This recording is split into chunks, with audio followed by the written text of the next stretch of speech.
This video will talk about the broadcast extension and how you can use it alongside broadcast. The first thing you'll need to do is get the broadcast extension. To do so, go to broadcast.online and click the banner at the top. This will bring you to some more information about the broadcast extension, and then you can then click on the button to install the broadcast extension.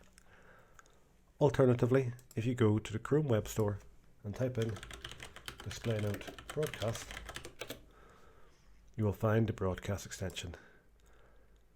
You will find here, instead of the remove from Chrome, an add to Chrome button. Simply press that and you will then have the extension appear at the top. You can find more information about adding the broadcast extension in the support pages for broadcast. So once you have the broadcast extension, how do you use it? Let's say you're currently doing a lesson about the James Webb Telescope and some of the images it's been capturing. So you want to talk about this particular nebula. You know, you're going over some Wikipedia pages about more information on it, and you think, hey, let's start a broadcast so everyone can follow along with this information in front of them. Before we had the extension, you would have to go to broadcast.online and start the extension, but to make your life easier, we now have the broadcast extension. First thing you'll have to do if you're not already logged in is log in. So if we click login to start, it will bring up our little login window. You simply enter your details.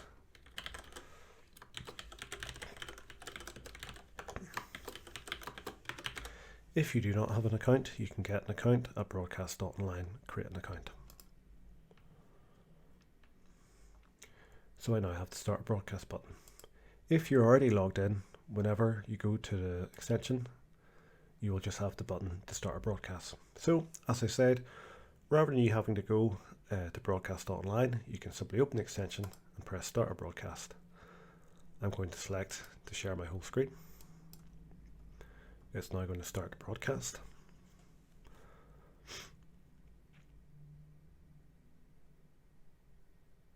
The broadcast has started, and as you can see, because I'm sharing the full screen and also looking at my broadcast, we're going to get this infinite mirror effect. But please don't worry about that. That's perfectly normal, and your viewers will not see it once you move away from this page.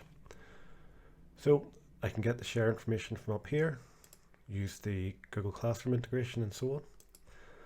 But what I'm going to do now is open the picture-in-picture mode. The picture-in-picture mode is a floating window that will appear on top of my broadcast on any other windows I go to, and it just means I can keep an eye on what the viewers are seeing. So if I go back to the Wikipedia page, I can see that my viewers are seeing exactly the same as what I am seeing. As I scroll around, they're following the lesson. So the other reason to have the broadcast extension is if we move through our lesson and suddenly, you know, we want to show this 3D model of the James Webb Telescope, and we want to maybe annotate off the various different parts. To do that, you'd want to capture it and annotate over the top of it. Now, we could go to broadcast and capture the image of the telescope and then annotate over the top. Or because we've got the extension, we simply need to go up to the top, click the extension, select tab. It now creates a capture of the image that we want to annotate over the top of, and we get the broadcast drawing palette. So I can then select an area, or highlight an area, sorry, and add in what it is.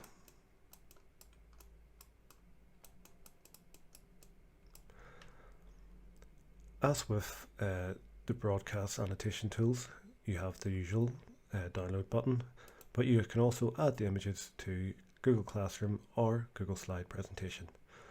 I'll not go into this in any detail because there's more videos about how to do that on the support pages at the support.display.com.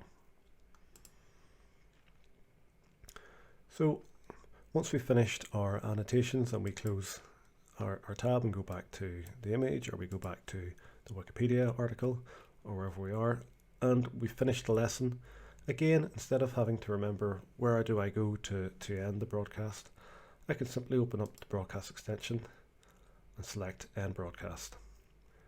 You also have the option to change source, so rather than sharing your full screen, you only want to share a particular web tab or a page, I can do that. But for now, I'm I'm going to hit end broadcast, which will give me a confirmation. And I've now ended the broadcast. My users have been disconnected, and I'm back to just going through the article directly. Once again, if I wanted to start again, I can just open up the extension and hit start a broadcast. For more information about broadcast, please visit our website at displaynote.com or go to broadcast.online and create your broadcast account today. Thank you.